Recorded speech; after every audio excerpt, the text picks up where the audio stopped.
Mr. President, a leading global economist just did a 180 and says your tariff plan, you may have outsmarted everybody with it. I love this. I love this question. This is the favorite. This is the best question I've ever been asked because I've been going through abuse for years on this. But Mr. President, what is your message to critics? I think they should go back to business school.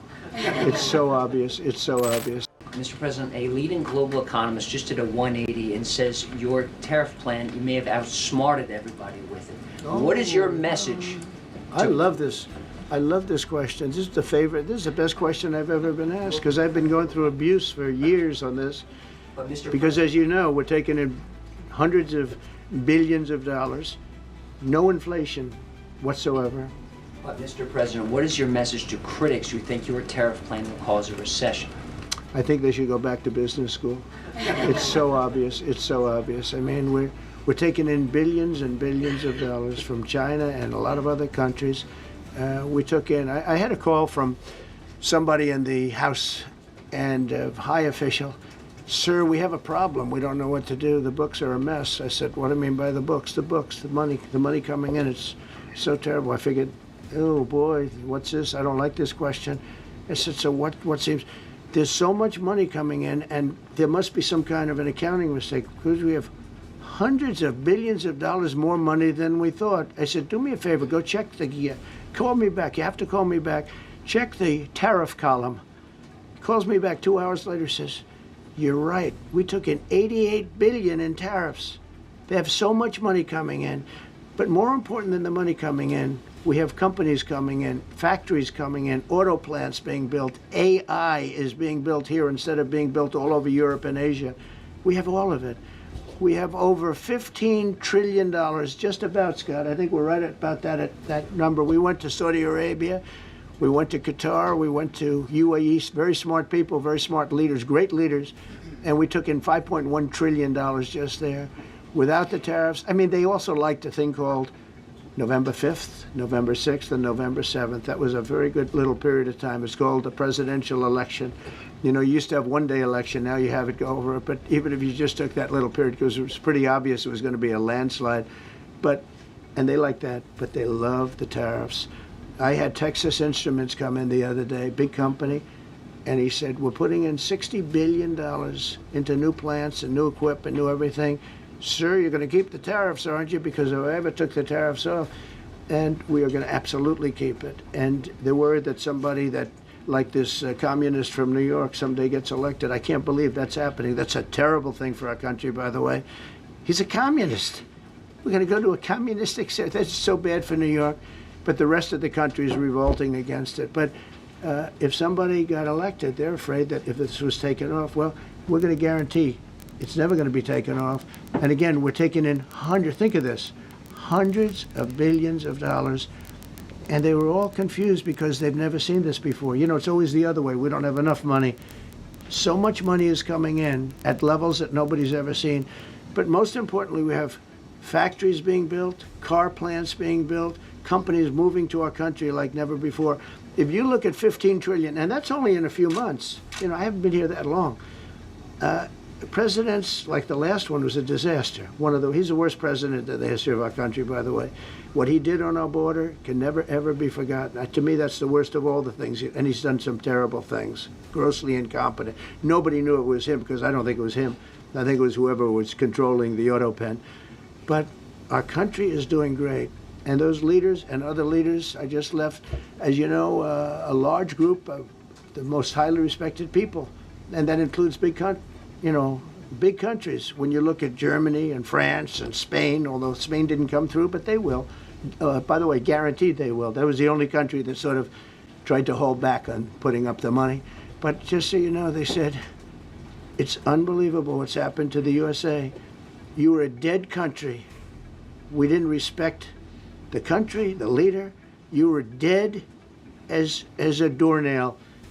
One said to me, you went from being a dead country, you are right now the hottest country anywhere in the world. The whole world is talking about the USA, and everybody wants a part of it, and they're pouring into our country, and you're going to see those numbers. Thank you for that question.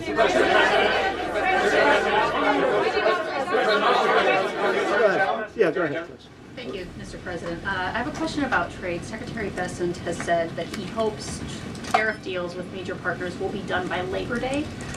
So if some deals are not done by your July 9th deadline, will some countries' tariffs go back up, or will they stay where they are Well, now? there's some countries that are used to ripping us off, to be honest with you. And I don't want to name them, but you sort of can name them.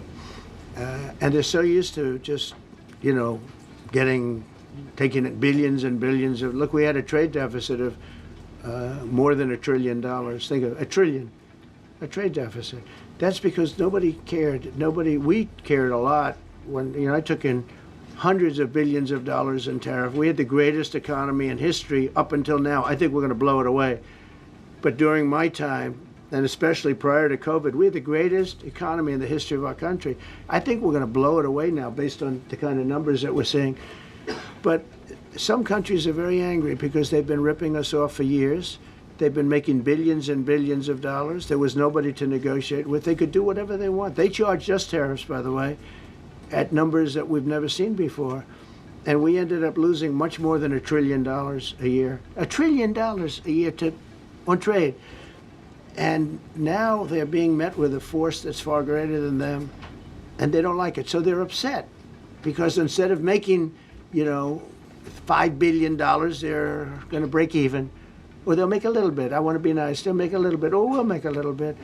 It's a big difference. Yeah, please go. Go ahead.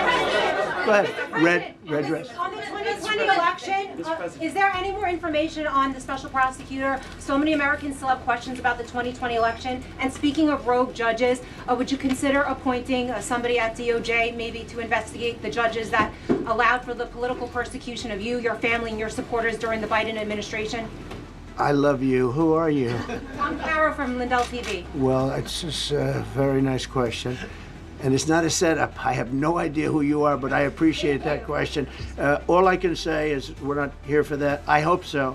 I hope they're doing a thing because that election was rigged and stolen, and we can't allow that to happen. A lot of people tell me, sir, you just won the greatest election in the history of our country. You won at numbers that won all 7 swing states, won the popular vote, won everything. Sir, go on with your life.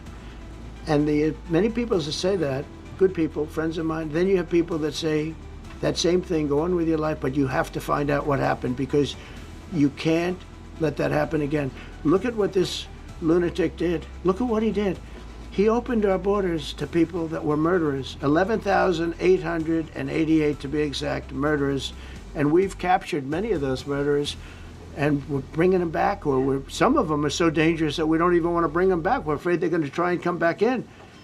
But he allowed people to come into this country, people from mental institutions, insane asylums, that's a mental institution on steroids, people from mental institutions, gang members, drug dealers, people, jails, being emptied out into our country. Venezuela emptied out almost its entire prison population into our country.